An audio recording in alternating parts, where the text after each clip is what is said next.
L'Exode, chapitre 4.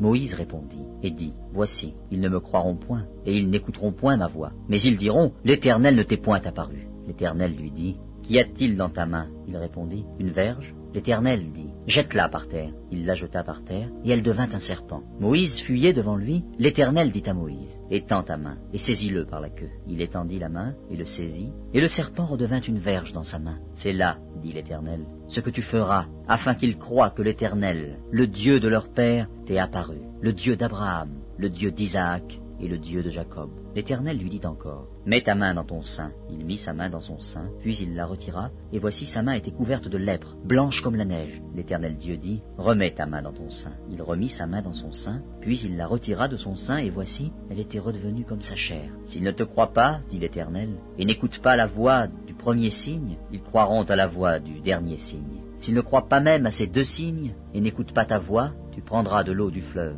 tu la répandras sur la terre, et l'eau que tu auras prise du fleuve deviendra du sang sur la terre. Moïse dit à l'Éternel, ah Seigneur, je ne suis pas un homme qui ait la parole facile, et ce n'est ni d'hier, ni d'avant-hier, ni même depuis que tu parles à ton serviteur, car j'ai la bouche et la langue embarrassées. L'Éternel lui dit, qui a fait la bouche de l'homme, et qui rend muet ou sourd, voyant ou aveugle? N'est-ce pas moi, l'Éternel?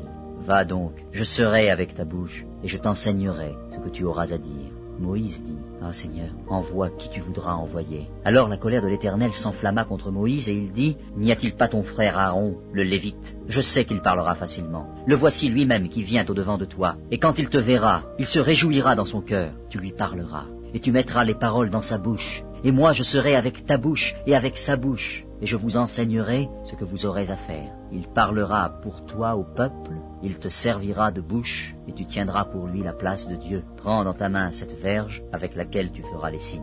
Moïse s'en alla, et de retour auprès de Jéthro, son beau-père, il lui dit, laisse-moi, je te prie, aller rejoindre mes frères qui sont en Égypte, afin que je voie s'ils sont encore vivants. Jéthro dit à Moïse, va en paix. L'Éternel dit à Moïse, en Madian, va, retourne en Égypte, car tous ceux qui en voulaient à ta vie sont morts. Moïse prit sa femme et ses fils, les fit monter sur des ânes, et il retourna dans le pays d'Égypte. Il prit dans sa main la verge de Dieu. L'Éternel dit à Moïse, en partant pour retourner en Égypte, vois tous les prodiges que je mets en ta main. Tu les feras devant Pharaon, et moi j'endurcirai son cœur, et il ne laissera point aller le peuple. Tu diras à Pharaon, ainsi parle l'Éternel.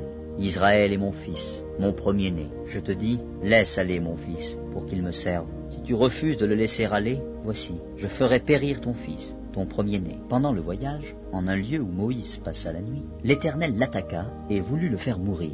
Séphora prit une pierre aiguë, coupa le prépuce de son fils et le jeta aux pieds de Moïse en disant, tu es pour moi un époux de sang. Et l'Éternel le laissa. C'est alors qu'elle dit, époux de sang à cause de la circoncision. L'Éternel dit à Aaron, va dans le désert au devant de Moïse. Aaron partit, il rencontra Moïse à la montagne de Dieu et il le baisa. Moïse fit connaître à Aaron toutes les paroles de l'Éternel qu'il avait envoyées et tous les signes qu'il lui avait ordonné de faire. Moïse et Aaron poursuivirent leur chemin, et ils assemblèrent tous les anciens des enfants d'Israël. Aaron rapporta toutes les paroles que l'Éternel avait dites à Moïse, et il exécuta les signes aux yeux du peuple. Et le peuple crut. Ils apprirent que l'Éternel avait visité les enfants d'Israël, qu'il avait vu leur souffrance, et ils s'inclinèrent et se prosternèrent.